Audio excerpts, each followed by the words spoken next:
Hello friends, कैसे हैं आप लोग। सबको मेरा जय भीम, नमो बुद्धा। बाबा Saheb Ambedkar life and mission में दूसरा भाग। प्रतिष्ठित एलिफंटन हाई स्कूल बम्बई में एडमिशन। सन 1904 में भीम को बम्बई की सरकारी स्कूल एलिफंटन हाई स्कूल में चौथी क्लास में एडमिशन दिला दिया। भीम अब पहले से ज्यादा मेहनत करने लगा। परिवार लोअर परेल के एक कमरे नुमा घर में रहता था। उस एक ही कमरे में खाना बनाया जाता और सभी परिवारजन सोते थे। बर्तन जलाने की लकड़ियां व बिस्तर भी पड़े रहते थे और यही हमारे मुक्तिदाता बाबा साहब का स्टडी रूम था। सुबह शाम कमरा धुएं से भर जाता था। भीम जमीन पर ही सोता था। उसके सिर के पास अनाज पिसाई की चक्की अड़ी रहती और पैरों के सामने एक बकरी बंधी रहती थी। पिता भीम की पढ़ाई की बहुत चिंता करते थे, इसीलिए जब सभी परिजन सो जाते थे तो रात को 2 बजे भीम को जगाकर स्वयं सो जाते थे। भीम सुबह तक मिट्टी के तेल वाली कांच की चिमनी के दिए की धुंधली रोशनी में पढ़ाई करता था। फिर सुबह थोड़ी सी नींद लेकर नहा धोकर स्कूल चला जाता था। स्कूल के पास ही काम पर जाने वाला एक मजदूर भीम का खाने का डिब्बा ले जाता था और इसी समय भीम का मजदूरों के संघर्षमय जीवन से भी परिचय हुआ। भीमराव को पाठ्यक्रम के अलावा किताबें पढ़ने का शौक निरंतर बढ़ता जा रहा था। स्कूल से छूटते ही नियमित रूप से किताब पढ़ने के लिए चर्नी रोड गार्डन की एक खास जगह पर जाकर बैठ जाता था। उसी समय वहां सिटी हाई स्कूल के हेडमास्टर कृष्णा जी किर्लोस्कर भी गार्डन की एक अलग जगह पर बैठकर किताब पढ़ते थे। भीम को नियमित इस तरह तल्लीनता से पढ़ते हुए देखकर किर्लोस्कर ने भीम को प्रोत्साहित करने व सराहना करनी चाहिए। एक दिन भीम के पास जाकर उन्होंने परिचय पूछा और भीम ने परिचय के साथ थोड़ी सामाजिक पीड़ा भी बता दी। भीम अछूत लड़का है, लेकिन रोज इस तरह पढ़ता है यह जानकर खुशी हुई। उन्होंने भीम की प्रशंसा की और उस समय खुद का मराठी भाषा में लिखा हुआ बुद्ध चरित्र ग्रंथ भीमराव को उपहार के रूप में दिया। बाद में भीम के भविष्य संवारने में उन्होंने काफी सहयोग किया। बॉम्बे का एलिफंटन हाई स्कूल उस जमाने में एक प्रतिष्ठित सरकारी स्कूल था, लेकिन यहाँ का माहौल भी छुआछूत, जातवाद व घृणा से अछूता नहीं था, जैसे हिंदुओं के अन्य प्राइवेट स्कूलों में होता था, जहाँ समाज की सोच का व्यवहारिक घृणित व विकृत रूप ही कदम कदम पर नजर आता था। एक दिन मैथ्स के टीचर ने भीम से बोर्ड पर एक सवाल हल करने को कहा। भीम राव ज्यों ही बोर्ड की ओर बढ़ा, त्यों कुछ सर्वण हिंदू विद्यार्थी एकदम और एक साथ चिल्ला उठे, सर, भीम एक अछूत है, उसे रोकिए। दरअसल ब्लैक बोर्ड एक तख्त पर था और उस तख्त पर सवर्ण लड़कों के खाने के डिब्बे रखे हुए थे। जब सभी ने अपने अपने डिब्बे उठा लिए, तभी भीमराव को बोर्ड के पास जाने दिया। उस समय भीम के मन में आक्रोश तो था, लेकिन हिम्मत व बुद्धि से अपमान का बदला लिया। और तुरंत ही सवाल कर हल कर सबको चौंका दिया। अरे तू अछूत का छोकरा, पढ़ लिख कर क्या करेगा? एलिफिंस्टन स्कूल में ही एक ब्राह्मण अध्यापक बात बात पर भीमराव को उसकी जात के का नाम लेकर अपमानित करता था। एक दिन वह भीम से बोले, अरे तू म्हार का छोकरा है, पढ़ लिख कर क्या करेगा? बार बार ऐसे अपमान से भीम को गुस्सा आ गया। इस बार आक्रोश में करारा जवाब दिया, सर, पढ़ लिख कर मैं क्या करूँगा? यह सवाल पूछना आपका काम नहीं है। अगर फिर कभी आपने मेरी जात का नाम लेकर मुझे छेड़ा तो कह देता हूँ कि उसका परिणाम अच्छा नहीं होगा। भीम बचपन से ही स्वाभिमानी होने के साथ निडर भी था और जातवादी मानसिकता वाले टीचर को करारा जवाब देने से नहीं चूका। भीम को अपना अपमानित करने के लिए वे और अन्य तरीके भी ढूंढते रहते थे। यहाँ आनंद राव व भीम दोनों भाई संस्कृत पढ़ना चाहते थे, लेकिन संस्कृत के ब्राह्मण टीचर ने हिंदू धर्म के शास्त्रों के नियमों का हवाला देकर इसके लिए साफ मना कर दिया। आखिर दोनों भाइयों को दूसरी भाषा के रूप में फारसी भाषा पढ़नी पड़ी। बाद में भीम ने अपने प्रयासों से संस्कृत की अच्छी जानकारी हासिल की, लेकिन इसी स्कूल में मैथ्स के टीचर जोशी व फारसी ने खुदा बख्श वह राम ईरानी भीम को बहुत प्रोत्साहित करते थे। समाज व स्कूल के ऐसे अमानवीय माहौल के बीच भीम अपनी पढ़ाई में प्रगति करता रहा। पिताजी को 50 रुपए ही पेंशन मिलती थी, जिससे बच्चों की पढ़ाई व घर परिवार का खर्च चलाना मुश्किल हो गया था। आखिर बड़े बेटे आनंद राव की पढ़ाई बंद करवा दी। जीआरपी के वर्कशॉप में नौकरी पर लगा दिया। पिता व आनंद भीम की शिक्षा पर विशेष ध्यान देने लगे। पिता के मार्गदर्शन में भीम हर साल पास होता रहा। सन 1907 में मैट्रिक एग्जाम पास किया। उसे 750 में से 282 अंक मिले। फारसी भाषा में सबसे ज्यादा अंक मिले। हालांकि भीम 3rd डिवीजन से पास हुआ था, लेकिन उस समय गांव से शहर आकर एक अछूत विद्यार्थी का मैट्रिक पास करना बहुत बड़ी उपलब्धि थी। भीमराव का मैट्रिक एग्जाम पास करना भारतीय अछूतों के इतिहास में मील का पत्थर बन गया। परिवार व बंबई के अछूत समाज में खुशी की लहर दौड़ गई। यह गर्व की बात थी। रामजी सूबेदार भी बहुत खुश थे। महार समाज ने इस खुशी पर भीम का सम्मान करने के लिए एक समारोह का आयोजन किया। उस सम्मान समारोह का अध्यक्ष एक प्रसिद्ध समाज सुधारक सीताराम केशव बोले को बनाया। उस सभा में बंबई के ही एक प्रसिद्ध समाज सुधारक, लेखक व विचारक कृष्णा जी अर्जुन किर्लोस्कर भी मौजूद थे। वे सिटी हाई स्कूल में हेडमास्टर रहे थे। भीम और किर्लोस्कर दोनों स्कूलों से छुट्टी होते ही किताबें पढ़ने के लिए नियमित रूप से चन्नी रोड गार्डन में जाते थे। सभा में अपने संबोधन में कहा, मैं भीमराव को जानता हूँ। वह एक बुद्धिमान, तेजस्वी और होनहार विद्यार्थी है। भीमराव को कॉलेज में दाखिल होकर उच्च शिक्षा प्राप्त करनी चाहिए।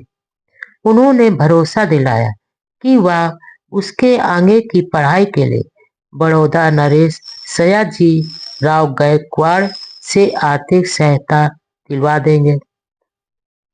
किर्लोस्कर ने भीम की काफी प्रशंसा की और अपनी लिखी हुई किताब बुद्ध चरित्र की प्रति भेंट की, जो आगे जाकर भीमराव के जीवन में क्रांतिकारी साबित हुई। समारोह में आए लोगों ने भीमराव को मालाओं से लाद दिया। भीमराव के जीवन का यह पहला सार्वजनिक सम्मान था और यह देखकर वह काफी प्रसन्न थे, लेकिन कुछ बोले नहीं।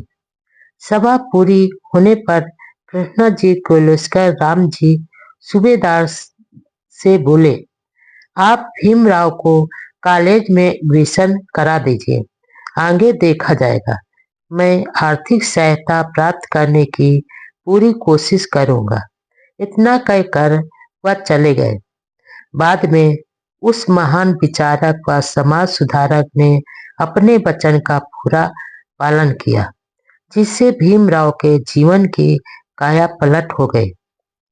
भीमराव व रमाबाई का वह अनूठा मंगल विवाह। मैट्रिक पास करने के बाद भीमराव पढ़ाई पर ज्यादा ध्यान देने लगा। लोअर परेल की मजदूर बस्ती में रहते हुए उसे मजदूरों की पीड़ाओं को भी करीब से देखने का अवसर मिला। भीम के लिए दोपहर का खाना बस्ती का ही एक मजदूर उधर से निकलते हुए स्कूल में देता था। इधर भाई आनंदराव ने पढ़ाई छोड़कर नौकरी शुरू कर दी थी, जिससे परिवार की आर्थिक हालात में थोड़ा सुधार हुआ। थोड़े दिनों बाद आनंदराव का विवाह भी कर लिया। उन दिनों बाल विवाह एक सामान्य बात थी। अब राम जी सूबेदार ने भीमराव के लिए भी योग्य लड़की ढूंढना शुरू कर दिया। लड़की पसंद आ गई और बात भी तय हो गई। लेकिन इसी बीच सूबेदार जी की एक और जगह भी बात चल रही थी। दूसरी जगह पर बात पक्की कर भीम की सगाई कर दी और पहली लड़की के पिता को साफ मना कर दिया। लड़की के पिता ने जात बिरादरी की पंचायत में यह मुद्दा उठाया। सूबेदार जी ने अपना अपराध स्वीकार किया। पंचायत ने 5 रुपया जुर्माना किया तो सूबेदार जी को चुकाना पड़ा।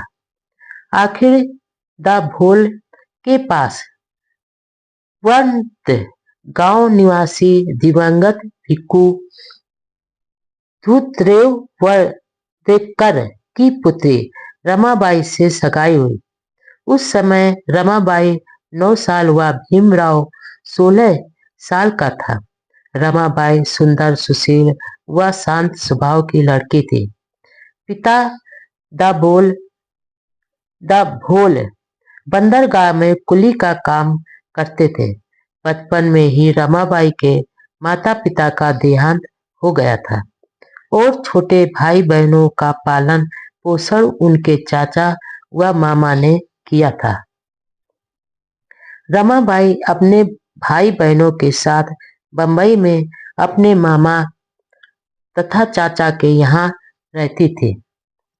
आखिर 1906 में भीमराव व रमाबाई का मंगल विवाह हो गया। विवाह की जगह बंबई का भाई खले मछली बाजार था, जहां सुबह सुबह मछुआरिन महिलाएं मछलियां बेचने आ जाती थी। वहीं पर दूल्हा दुल्हन पक्ष के लोग इकट्ठा हो गए। मार्केट में रखे गए आड़े पत्थरों को बेंच के रूप में काम में लिया गया और छोटे चबूतरे का उपयोग स्टेज के रूप में किया गया। बाजार में ही उस जगह पर गंदे पानी की नालियां बह रही थी। इस तरह बाजार की उस जगह को विवाह स्थल के रूप में उपयोग किया गया। विवाह की रस्में सुबह मछुआरिन महिलाओं के आने से पहले पूरी कर ली गई। इस प्रकार उस अनूठे मगर सौंदर्यपूर्ण माहौल में भीम और रामी का विवाह बंधन संपन्न हुआ। शादी के बाद रामीबाई का नाम रमाबाई रख दिया। बाद में बाबा साहब रमाबाई को प्यार से रामू तथा रमाबाई बाबा साहब को सम्मान में साहेब कहकर पुकारते थे। आजकल रमाबाई को रमाई के नाम से याद करते हैं। विद्वान गुरु दादा किर्लोस्कर ने भीमराव को आगे बढ़ाया। विवाह के बाद भीमराव ने पिताजी की प्रेरणा से 1960 में हाई स्कूल इंटर की परीक्षा पास कर ली और 30 जनवरी 1908 को बंबई के ही एलिफिंस्टन कॉलेज में एडमिशन ले लिया। एक अछूत विद्यार्थी के लिए यह किसी सपने से कम नहीं था, क्योंकि उन दिनों उस कॉलेज में अमीर व समाज के उच्च श्रेणी के विद्यार्थी ही ज्यादा पढ़ते थे। भीम के लिए वहाँ का माहौल नया था, लेकिन वह अपनी योग्यता के आधार पर आत्मविश्वास से भरा हुआ था। पढ़ाई भी अच्छी चल रही थी, लेकिन भीम का स्वास्थ्य खराब हो जाने के कारण एक साल खराब हो गया। इधर पिताजी अपने बेटे की सफलता पर प्रसन्न थे, लेकिन उनकी आर्थिक दशा काफी कमजोर हो गई थी। ऐसी विकट आर्थिक हालात में समाज सुधारक व लेखक गुरुवर किर्लोस्कर ने एक बार भीम के सम्मान समारोह में दिए वचन को पूरी तरह से निभाया। वे भीमराव को लेकर बड़ौदा के शिक्षा प्रेमी महाराजा सयाजीराव गायकवाड़ की सेवा में उपस्थित हुए। उस समय महाराजा गायकवाड़ अपने बंबई आवास पर आए थे। महाराजा ने बंबई नगर भवन की एक सभा में घोषणा की थी कि वह किसी होनहार, बुद्धिमान, मेहनती, अछूत विद्यार्थी की आर्थिक मदद करने को तैयार है। गुरु किर्लोस्कर ने महाराजा को उस घोषणा की याद दिलाई और अपने साथ आए भीमराव का परिचय दिया। महाराजा ने भीमराव से कुछ सवाल पूछे, जिनका जवाब भीम ने सुंदर व संतोषजनक ढंग से दिए। महाराजा भीमराव की प्रतिभा को देखकर बहुत प्रसन्न हुए और भीमराव के लिए अपनी सरकार की ओर से 25 रुपए हर माह स्कॉलरशिप मंजूर कर दी। इसके बाद भीमराव को गुरुवर किर्लोस्कर ने समय समय पर उत्साहवर्धित कर बुद्ध के मार्ग पर चलते हुए समाज में फैले जात पात, छुआछूत, ऊंच नीच के खिलाफ जागृत होने के लिए अप्रोच रूप से आह्वान किया। उन्होंने भीम की बौद्धिक, वैज्ञानिक व सुधारवादी क्षमता को निखारने में काफी मदद की। एलिफिंस्टन कॉलेज में भी जातगत घृणा। उस समय महाराष्ट्र में अछूतों के उद्धार का आंदोलन भी गति पकड़ रहा था। इस समाज के शिवराम कांबले व विठुल रामजी शिंदे जैसे सुधारक उपेक्षित वंचित समाज में जागृत पैदा कर रहे थे। कुछ सामाजिक संगठन भी समय समय पर अछूतों की गुलामी व शोषण के खिलाफ आंदोलन करते थे। इधर एलिफिंस्टन कॉलेज जैसे संस्थान के वातावरण में भी जात पात व ऊंच नीच का जहर घुला हुआ था। वहां पर भी पीने को पानी नहीं मिलता था। कॉलेज की कैंटीन वाला ब्राह्मण उन्हें चाय नहीं पिलाता था, न पानी। उस कॉलेज में प्रसिद्ध शिक्षाविदों में प्रिंसिपल कार्लटन, प्रोफेसर म्यूलर व प्रोफेसर जॉर्ज एंडरसन प्रमुख थे। इनमें प्रोफेसर म्यूलर को भीमराव के प्रति प्रगाढ़ प्रेम था। वे भीमराव को किताबें व कपड़े देते थे। प्रोफेसर ईरानी भी मदद करते थे, लेकिन कॉलेज में भी चारों ओर उपेक्षापूर्ण माहौल था। अधिकतर सवर्ण हिंदू प्रोफेसर व छात्र भीमराव से घृणा करते थे।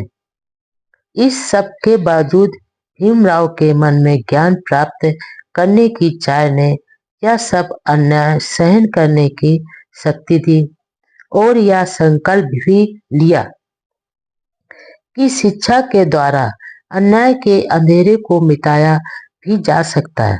वे पाठ्य पुस्तकों के अलावा समाज दर्शन, धर्म आदि कई विषयों पर भी निरंतर अध्ययन करते रहे। 1910 में भीमराव ने इंटरमीडिएट की एग्जाम पास किए।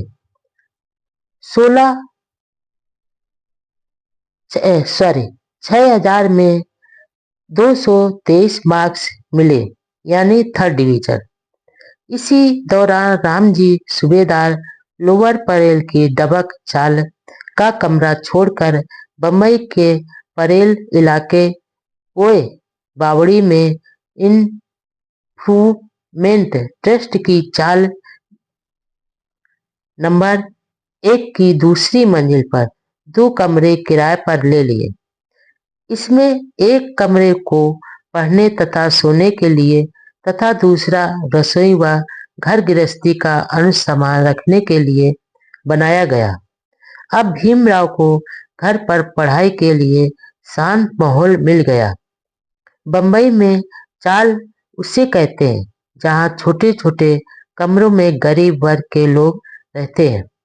सूबेदार की हार्दिक इच्छा थी कि भीम किसी तरह बीए पास कर ले। पिता की आज्ञानुसार भीमराव के 9 बजे सो जाता था। रात 2 बजे तक वे भीम के कमरे के सामने बैठे रहते थे और 2 बजे ही भीमराव को पढ़ाई के लिए जगा देते और फिर स्वयं सो जाते थे। 2 बजे उठकर पढ़ना भीमराव के लिए बहुत मुश्किल था, लेकिन पिता को इसके लिए ना करने का भी साहस नहीं था। आखिर भीमराव लेटे लेटे ही टिमटिमाते दिए की धुंधली रोशनी में कुछ पढ़ने लग जाते थे और कुछ पढ़ने का नाटक करते थे। 5 बजे भीम को बिस्तर से उठना ही पड़ता था। रामजी सूबेदार के घर में भी बच्चों को फौजी ढंग से अनुशासन के निर्देशों का पालन करना पड़ता था। दिसंबर 1912 में रमाबाई की कोख से पुत्र का जन्म हुआ, जिसका नाम यशवंत रखा गया। पिता रामजी सूबेदार का मार्गदर्शन भीमराव ने बीए किया। जनवरी सन 1913 में भीमराव ने बीए की परीक्षा पास की। इसके लिए उन्होंने काफी मेहनत की, लेकिन पिता का योगदान भी महान था। बीए तक हर क्लास में पास हुए, जो उस समय एक अछूत छात्र के लिए बहुत बड़ी बात थी। उस समय भीमराव के बारे में कोई भविष्यवाणी करता कि यह व्यक्ति आगे जाकर संसार के 6 प्रमुख विद्वानों में एक होगा, देश का संविधान निर्माता होगा और त्राहि त्राहि करती शोषित पीड़ित मानवता का उद्धारक बनेगा, तो उस व्यक्ति को जरूर पागल घोषित कर दिया जाता।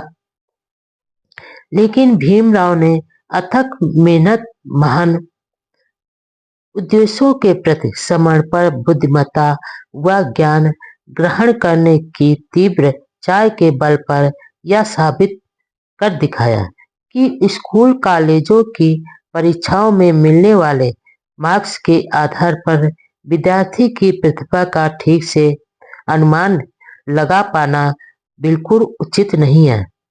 सच तो यह है कि अनुकूल अवसर मिलने पर किसी की भी प्रतिभा में निखार आ सकता है और समाज के विभिन्न क्षेत्रों में नाम रोशन कर सकता है। राम जी सूबेदार आर्मी स्कूल के हेड मास्टर रह चुके थे। उन्हें पढ़ाने का काफी अनुभव था। अंग्रेजी भी अच्छी थी और भीमराव की अंग्रेजी अच्छी हो इसके लिए पूरा मार्गदर्शन किया। डॉक्टर अंबेडकर ने कहा, मैं अंग्रेजी अच्छी तरह से लिखता बोलता हूँ, ऐसा समझा जाता है। इसके लिए मेरे पिता की अहम भूमिका है। उन्होंने मुझे शब्दों का समुचित प्रयोग करना जिस तरह से सिखाया वैसा किसी भी अध्यापक ने नहीं सिखाया। बीए पास करने के बाद भीमराव के सामने नौकरी का सवाल खड़ा था। राम जी चाहते थे कि उनका बेटा बंबई में ही कोई नौकरी करे, लेकिन भीमराव बड़ौदा महाराजा द्वारा दी गई स्कॉलरशिप से स्वयं को ऋणी महसूस कर रहे थे। इसलिए अपने कर्तव्यों को निभाने हेतु वहां भी ही नौकरी करना चाहते थे, लेकिन घर की आर्थिक दशा भी कमजोर थी। इसलिए भीमराव नौकरी करना चाहते थे। पिता को काफी अनुभव था। वे अच्छी तरह जानते थे कि महाराजा के रियासती माहौल में जात पात छुआछूत के कारण भीमराव को अपमानित होना पड़ेगा। वहां हर जगह रूढ़वादी लोगों की भरमार थी। भीम ने पिता की सलाह को नहीं माना और उन्होंने सयाजी गायकवाड़ को पत्र लिखा। बड़ौदा रियासत सरकार ने भीमराव को बड़ौदा बुला लिया। इस तरह पिता की उपेक्षा कर भीमराव बड़ौदा चले गए। बड़ौदा रियासत में लेफ्टिनेंट पद पर नियुक्ति। बड़ौदा रियासत सेवा में भीमराव की राज्य की फौज में लेफ्टिनेंट पद पर नियुक्ति हुई। भीमराव के लिए निवास व भोजन की कोई व्यवस्था नहीं थी। छुआछूत का भी घोर अंधेरा था। जनवरी 1913 में उन्हें बड़ौदा गए अभी 15 दिन भी नहीं हुए थे कि उन्हें बंबई से अपने पिताजी का तार मिला कि सूबेदार की हालत चिंताजनक है। वे काफी चिंता में पड़ गए और बंबई के लिए चल पड़े। नौकरी में 8 दिन की तनख्वाह ही मिल पाई। रास्ते में सूरत रेलवे स्टेशन पर पिता के लिए बर्फी खरीदने के लिए गाड़ी से नीचे उतरे, लेकिन इसी दौरान गाड़ी चल पड़ी। वे अन्य गाड़ी से दूसरे दिन बंबई पहुंचे। घर पहुंचकर पिताजी की बिगड़ी हालत को देखा तो उनके दिल पर भारी आघात पहुंचा। राम जी सूबेदार मरणासन अवस्था में चारपाई पर लेटे पड़े थे। परिवार के सभी लोग चारपाई को घेरे हुए चिंता में बैठे थे। भीम को देखकर सभी की आंखें नम हो गई। लाडले बेटे भीम को देखकर पिताजी ने भीमराव की पीठ पर अपना हाथ फेरा। कुछ देर तक भीमराव की ओर एकटक देखा और पल भर में ही सूबेदार जी सभी को रोता पिलकता छोड़कर चल बसे, मानो अपने लाड़े बेटे भीम की एक झलक पाने के लिए ही उनके प्राण रुके हुए थे। भीम को सफलता की ऊंचाइयों पर देखने वाले पिता इस दुनिया को छोड़कर चिर निद्रा में सो गए थे। उस महान संघर्षशील त्यागी व बलिदानी पिता को खोकर भीमराव फूट फूट कर रोने लगा। सूरत रेलवे स्टेशन पर उतरने का उसे बड़ा पछतावा हो रहा था। सभी परिजन भीम को सांत्वना दे रहे थे, लेकिन भीम की रुलाई रुक नहीं रही थी। उसके दुख क्रंदन के आगे किसी का शोक सुनाई नहीं पड़ रहा था। आत्म ग्लेन के कारण भी भीम के आंसुओं की धारा रुक नहीं रही थी। जिस पिता ने उसके लिए कदम कदम पर दुख सहे, त्याग किया, उस पिता के लिए वह कुछ नहीं कर पाया। इसका उन्हें बड़ा दुख हो रहा था। यह 2 फरवरी 1913 का दिन था, जो बाबा साहब के जीवन का सबसे बुरा दिन था, जिसे वे कभी भूल नहीं पाए। महान पिता सूबेदार राम जी का साया उठ गया। भीम अनाथ। सूबेदार राम जी सकपाल जीवन भर मेहनत व अनुशासन के साथ रहे। गरीबी व अभाव के हालात में भी वे उच्च आचरण के अनुयायी रहे। समाज, राष्ट्र व मानवता के लिए अनुकरणीय चरित्र छोड़कर निर्वाण को प्राप्त हुए। उन्होंने अपनी संतानों में आध्यात्मिक व उच्च नैतिक मूल्यों का संचार किया। परिवार, समाज व राष्ट्र के लिए उनके द्वारा किया त्याग व बलिदान अनुकरणीय है। उन्होंने इस मानव समाज को पुत्र रूप में एक ऐसा रत्न दिया जिसने दलित, पीड़ित, वंचित व शोषित मानव के उद्धार के लिए अपना जीवन न्यौछावर कर दिया। वे बोधिसत्व बाबा साहब अम्बेडकर कहलाए। विदेश में शिक्षा के लिए बड़ौदा महाराजा द्वारा स्कॉलरशिप। अपने कर्मठ पिता के देहांत से भीमराव अंबेडकर का एकमात्र सहारा भी टूट गया। रिश्तेदारों सहित कहीं से कोई आर्थिक मदद की आशा नजर नहीं आ रही थी। अब उन्हें अपने पैरों पर खड़े होने का समय आ गया था। अब वापस बड़ौदा जाकर उसी नौकरी को जारी रखने का मन नहीं था जिसके लिए उनके पिता ने मना किया था। फिर उस 15 दिन की नौकरी का अनुभव भी अच्छा नहीं था।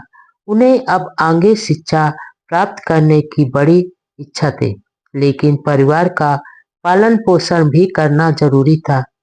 आगे पढ़ाई जारी रखने के लिए पास में फूटी कौड़ी भी नहीं थी। पिताजी की मृत्यु कर्जदार के रूप में हुई थी। इस तरह जीवन संघर्ष की तेज खींचतान व चिंता के साथ उन्होंने बंबई में बड़ौदा नरेश से भेंट की। संयोगवश उस समय 1913 में बड़ौदा सरकार हायर एजुकेशन के लिए 4 छात्रों को स्कॉलरशिप देकर कोलंबिया यूनिवर्सिटी अमेरिका भेजना चाहती थी। भीमराव ने महाराजा सयाजी राव गायकवाड़ के बंबई स्थित मालाबार हिल्स में उनके निवास पर जाकर सारी व्यथा सुनाई। यह भी बताया कि उन्हें बड़ौदा क्यों छोड़ना पड़ा और क्या मुश्किलें आईं। महाराजा ने सब सुना और दूसरे दिन फिर बुलाया और लंबी बातचीत हुई। वे भीम की इंग्लिश से काफी प्रभावित हुए और भीम जैसे होनहार युवक को अमेरिका भेजना उचित समझा। उन 4 स्टूडेंट में भीमराव का भी सिलेक्शन हो गया। भीमराव बहुत ही खुश के साथ बड़ौदा गए। जून 1913 में जून 1913 से जून 1916 तक 3 साल के लिए दी जाने वाली इस स्कॉलरशिप के लिए बड़ौदा के उप शिक्षा मंत्री के समक्ष 4 जून 1913 को एग्रीमेंट पर साइन किए, जिसमें लिखा था, मैं अमेरिका में अपना समय विद्या अध्ययन में ही व्यतीत करूंगा और स्टडी पूरी होने पर बड़ौदा रियासत में 10 साल तक नौकरी करूंगा। इसके साथ ही भीम ने महाराजा के प्रति हृदय से आभार जताया।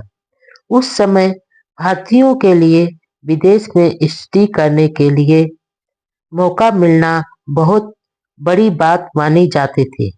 फिर एक 22 वर्षीय अछूत युवक के लिए तो इसका महत्व और भी बढ़ जाता था। भीमराव को एक ओर अमेरिका जाने की खुशी थी, तो दूसरी ओर परिवार के घर खर्च की चिंता थी।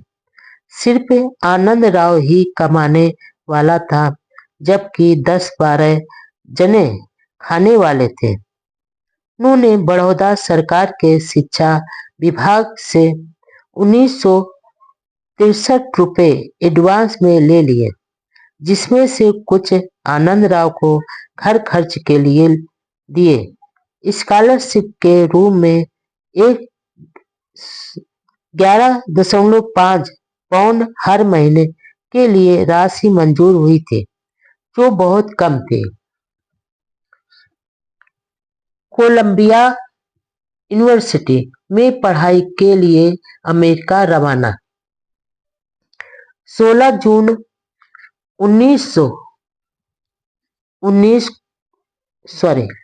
15 जून 1913 को बंबई से एक पानी के जहाज द्वारा युवा भीम राव अमेरिका के लिए रवाना हुए और 21 जुलाई 1913 को न्यूयॉर्क शहर पहुंचकर कोलंबिया यूनिवर्सिटी में एडमिशन लिया। एक सप्ताह तक वे यूनिवर्सिटी के ही हॉस्टल में रहे, लेकिन वहां हॉस्टल का खाना पसंद नहीं आया। दरअसल वहां अधपका खाना मिलता था। इसके अलावा बीफ भी परोसा जाता था। अब वे कॉस्मोपॉलिटन क्लब 114 स्ट्रीट में रहने लगे, जहां कुछ इंडियन स्टूडेंट रहते थे। इसके बाद नवल मथेना नाम के एक फारसी स्टूडेंट के साथ लिविंगस्टन हॉल में रहते थे। मथेना भीमराव का फिर जीवन पर्यंत मित्र बना रहा। उनके एक अन्य मित्र C.S. देवल भी थे। न्यूयॉर्क जैसे स्वतंत्र व आधुनिक जीवन शैली वाले शहर में अम्बेडकर को एक नई दुनिया नजर आ रही थी। अब भारत के जात व्यवस्था के घृणित स्वरूप वाले समाज से हजारों कोस दूर अमेरिका में थे। यहाँ ना कोई जात पूछता था, ना ही कोई छुआछूत का कोड नजर आता था। सभी स्टूडेंट भीमराव के साथ मित्रतापूर्ण व्यवहार के साथ चर्चा करते, भोजन करते और घूमते थे। भारत के जात में डूबे दमघोटू वातावरण से दूर यहाँ स्वतंत्र चिंतन के माहौल में भीमराव को काफी आनंद आ रहा था। वहाँ मानवीय मूल्यों व नैतिकता के दर्शन होते थे। भारतीय समाज जैसे घुटन व पीड़ा नहीं थी। इस नए जगत ने भीमराव के विचार व आगे बढ़ने की सोच को एक नई ऊर्जा दी। लेकिन न्यूयॉर्क शहर की चकाचौंध से कतई विचलित नहीं थे, क्योंकि वे एक खास मकसद के लिए न्यूयॉर्क गए थे। उनका पूरा ध्यान पढ़ाई पर था। अपनी सारी ऊर्जा को केंद्रित करते हुए रोजाना 18-20 घंटे पढ़ाई करते थे। अध्ययन व ज्ञान प्राप्त करने की उनमें जबरदस्त भूख थी।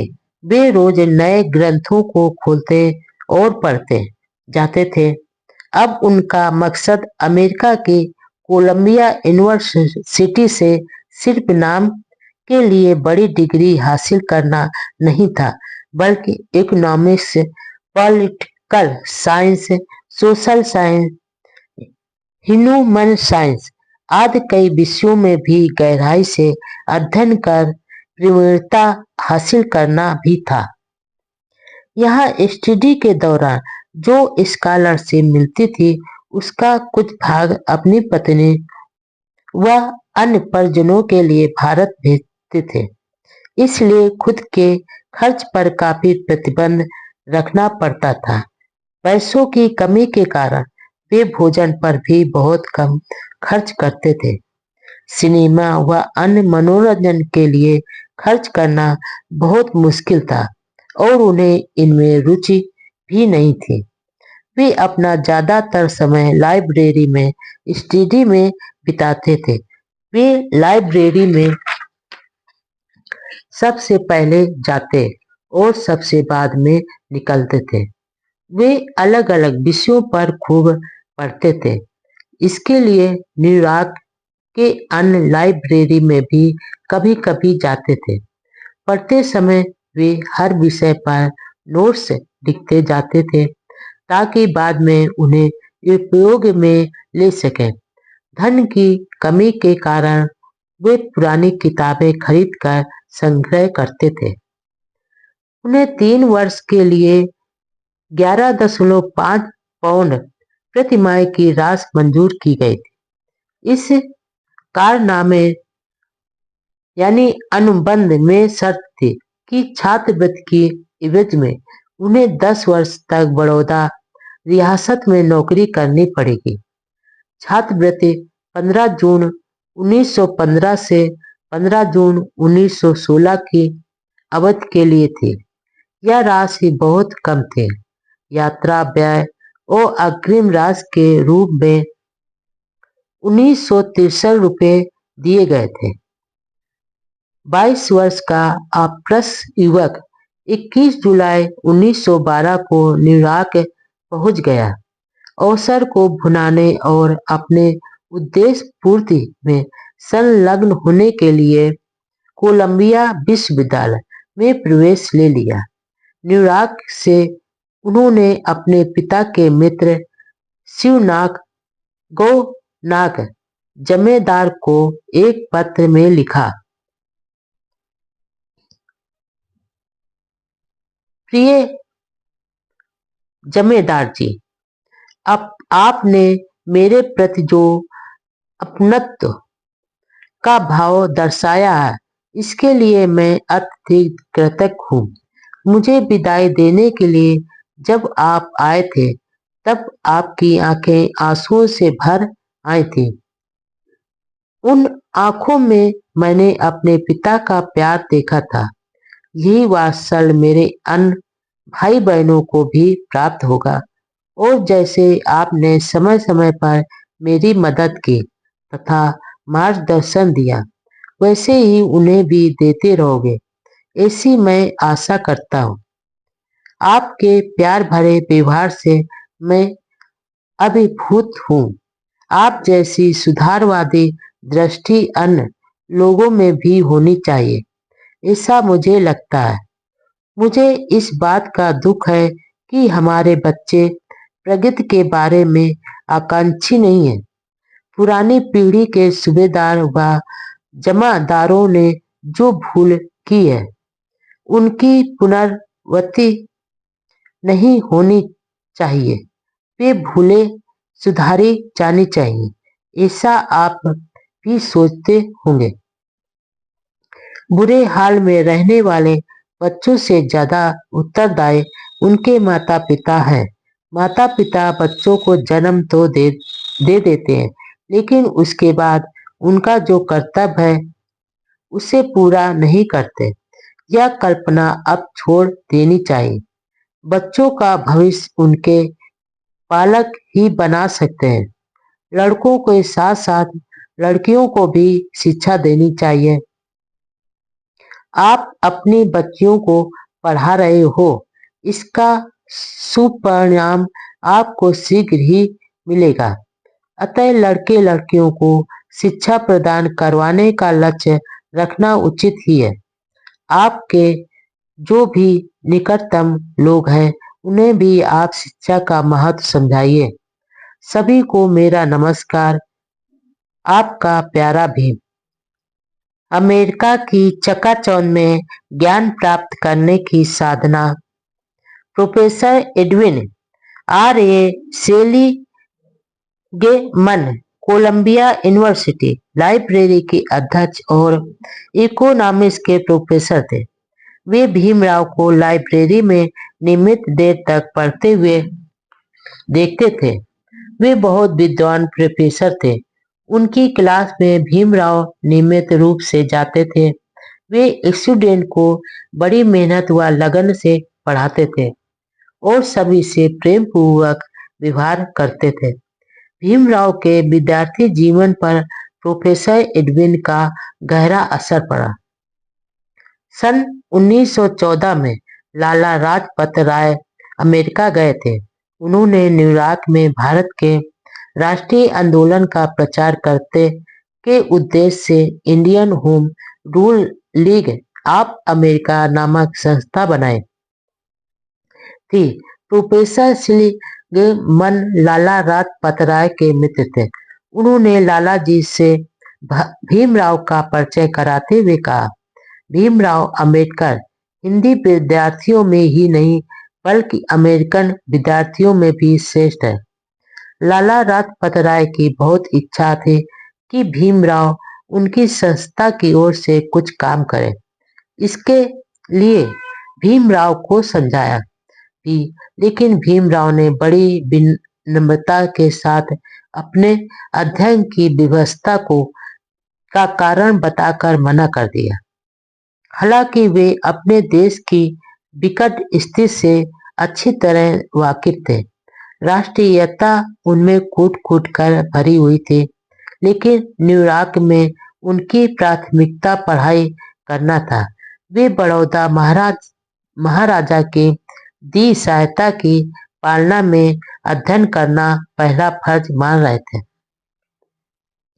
उन दिनों कोलंबिया यूनिवर्सिटी में John Dewey, James Shotwell, Edwin Seligman, James Harvey Robinson, Franklin गिड्डिज और गोल्डन बेजर जैसे दिग्गज शिक्षाविद अध्यापन करा रहे थे। इन महान अध्यापकों के साथ व्यतीत किए गए समय में भीमराव को आशावादी, सुधारवादी व प्रगतिशील विचारों की दीक्षा मिली। उन्होंने वहां इतिहास, समाजशास्त्र, मानवशास्त्र, मानवशास्त्र, तत्वज्ञान, अर्थशास्त्र आदि कई विषयों का अध्ययन किया। इनमें जॉन ड्यू के मार्गदर्शन व विचारों का प्रभाव बाबा साहब की कई किताबों में देखने को मिलता है। वे जब भारत में प्रोफेसर के रूप में विद्यार्थियों को पढ़ाते थे तो जॉन ड्यू की शैली को अपनाते थे। एनिहिलेशन ऑफ कास्ट नामक किताब में बाबा साहब ने लिखा, जॉन ड्यू मेरे अध्यापक थे और मैंने उनसे बहुत कुछ सीखा, लेकिन इससे ज्यादा वे डॉक्टर एडविन सेलिगमन से प्रभावित थे। भारत लौटने के बाद भी उनसे पत्र व्यवहार जारी रहा।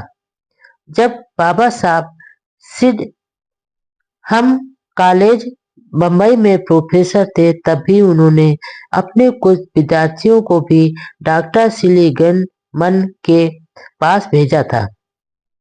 प्राचीन भारत में व्यापार रिसर्च पर MA किया। इस तरह 2 साल तक भीमराव अपनी ज्ञान साधना में लगे रहे। वे रोजाना 18 घंटे अध्ययन करते थे। सन 1915 में उन्हें अपने प्राचीन भारत में व्यापार नामक शोध ग्रंथ पर कोलंबिया यूनिवर्सिटी से MA की डिग्री मिली।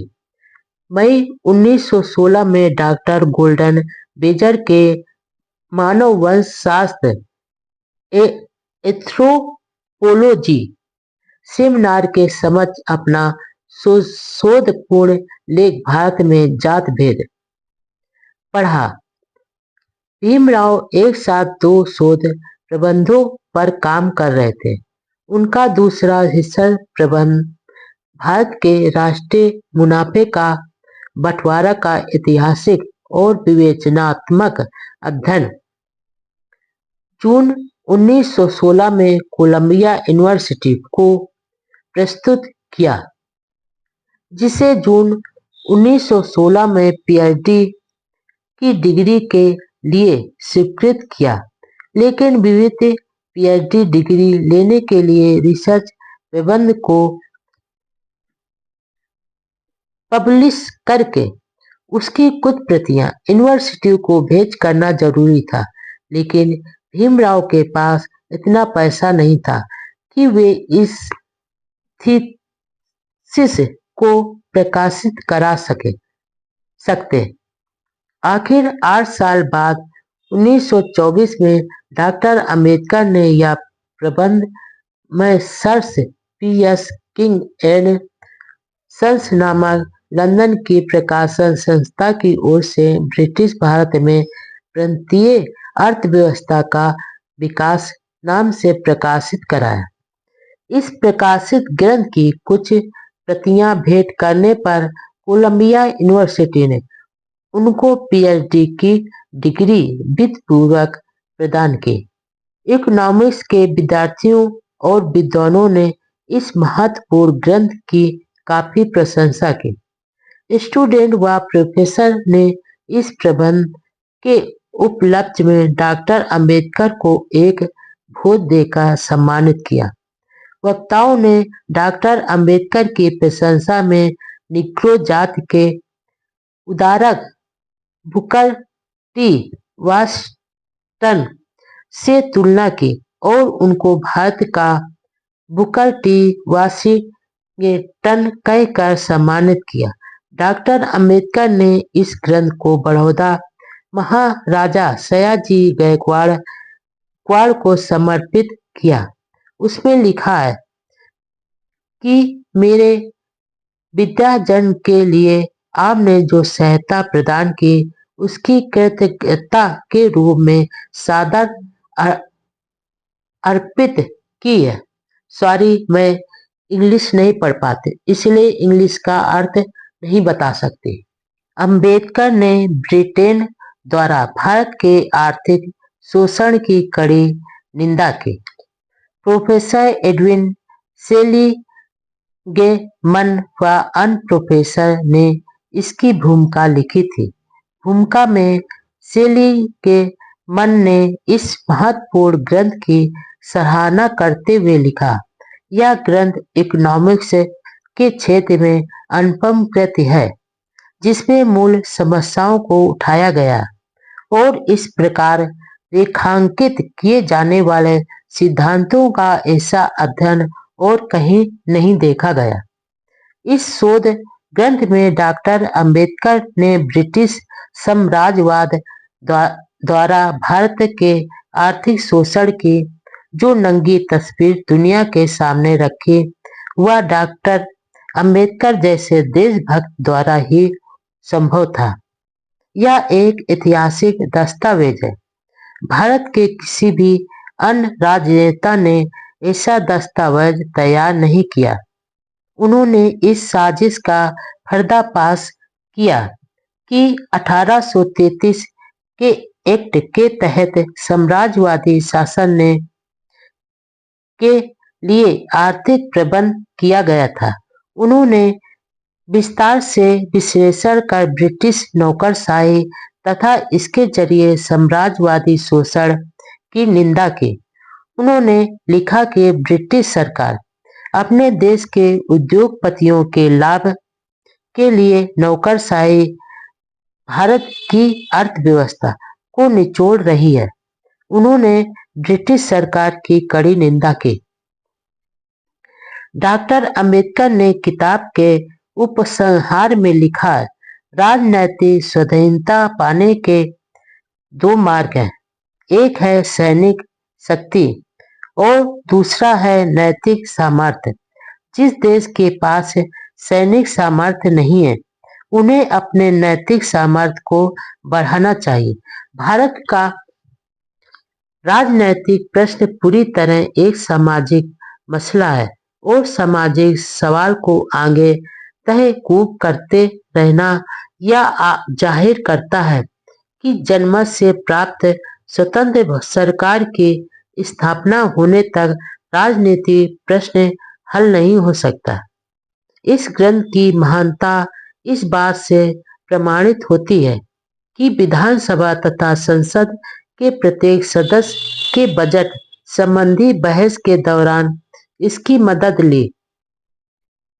इस किताब के प्रकाशन के बाद डॉक्टर अंबेडकर को भारतीय मुद्रा संबंधी शाही आयोग के समक्ष साक्ष्य देने के लिए आमंत्रित किया गया। वहां डॉक्टर अंबेडकर को यह देखकर सुखद आश्चर्य हुआ कि आयोग के हर सदस्य के हाथ में उनकी यह किताब थी। न्यूयॉर्क में अध्ययन के दौरान डॉक्टर अंबेडकर के दो बड़ी बातों से बहुत प्रभावित हुए। पहली, अमेरिका के संविधान के 14वें संशोधन से जो वहां की अश्वेत निग्रो जाति के लोगों को स्वतंत्रता की घोषणा करता है, और दूसरी, बुकर टी वाशिंगटन के जीवन से जिनका सन 1915 में देहांत हुआ था। वाशिंगटन निग्रो समुदाय के सुधारक व शिक्षक थे, जिन्होंने निग्रो लोगों में टस्केगी इंस्टीट्यूट के जरिए शिक्षा का काफी प्रचार किया और निग्रो लोगों को सदियों की गुलामी से मुक्ति मिली। डॉक्टर भीमराव भारत के अछूत वर्ग की गुलामी की बेड़ियां तोड़ने के लिए वैसा ही काम करना चाहते थे। देश भर में स्वराज व स्वदेशी की आवाजें उठने लगी थी। क्रांतिकारी युवा ब्रिटिश शासन को हटाना चाहते थे, आजादी के गीत गाते थे, लेकिन हमारे करोड़ों भाई स्वदेशी गुलामी का जीवन जी रहे थे। उनकी गुलामी की बेड़ियां तोड़ने के लिए मेरा मन तड़पता था। यहाँ न्यूयॉर्क में अध्ययन के सिवाय मुझे कुछ नहीं सूझता।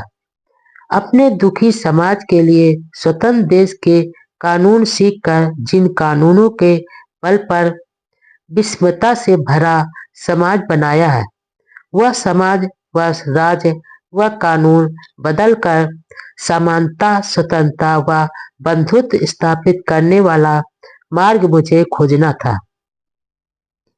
मेरे पास खाने के लिए खाना नहीं था, मौज मस्ती के लिए समय नहीं था। इस अन्यायी व विषमतापूर्ण समाज से हमें मुक्ति चाहिए। पहले विद्या की संजीवनी, फिर विषमता से संघर्ष। उस समय अमेरिका व इंग्लैंड में स्वतंत्र विचारों का संपन्न समाज था। जब मैं वहां भारत के जातीय भेदभाव व छुआछूत की बात करता तो उन्हें बहुत ताज्जुब होता। उन्हें ये बात सच नहीं लगती थी। वे कहते थे, इंसान इंसान के बीच यह कैसा छुआछूत, पीने के पानी के लिए इतनी पीड़ा, यह कैसे हो सकता है? पर यह सच था। भारत का व्यक्ति दुनिया में जहां जाता है, जाति व जातीय भेदभाव भी साथ ले जाता है। ज्ञान प्राप्त करने की भूख बढ़ती गई। लंदन स्कूल ऑफ इकोनॉमिक्स में न्यूयॉर्क में रहते समय डॉक्टर अंबेडकर ने अपने पढ़ने के शौक के कारण लगभग 2000 पुरानी किताबें खरीद ली। पुस्तकें ही उनकी सबसे बड़ी दोस्त थी।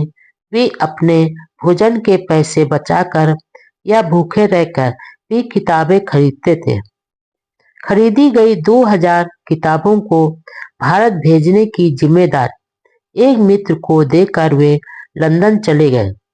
लेकिन कुछ समय बाद जब वे भारत पहुंचे तो उनमें से काफी किताबें नहीं थी। उनका यही पुस्तक प्रेम आगे चलकर अपने बंबई स्थित निवास राजगृह में विशाल लाइब्रेरी स्थापित करने में सफल रहा। किताबों का ऐसा विशाल और महत्वपूर्ण निजी पुस्तकालय भारत भर में किसी के पास नहीं था। न्यूयॉर्क में अपनी शानदार सफलता के बाद डॉक्टर अंबेडकर का मन लंदन की ओर आकर्षित हुआ, जो उस समय दुनिया में सबसे अध्ययन का प्रमुख केंद्र था। जून 1916 में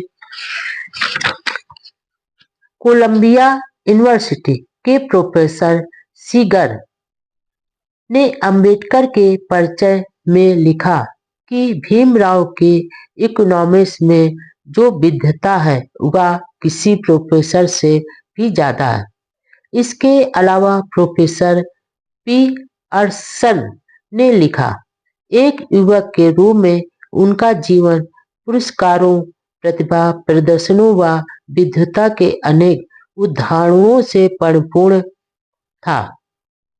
वे किसी भी पुस्तक के पूरे पन्ने को एक बार अवलोकन से ही अपने मस्तिष्क में कभी न मिटने वाला फोटो उतार लेते थे, जिसका एक एक शब्द जो उनको रुचकर होता था उनको पूरी तरह याद रहता था, और उनकी मानसिक स्थिति इतनी तेज विकसित थी कि कोई भी ऐसे शब्दों की वृद्धि उनके ज्ञान के विशाल भंडार में उलझन पैदा नहीं कर सकती थी।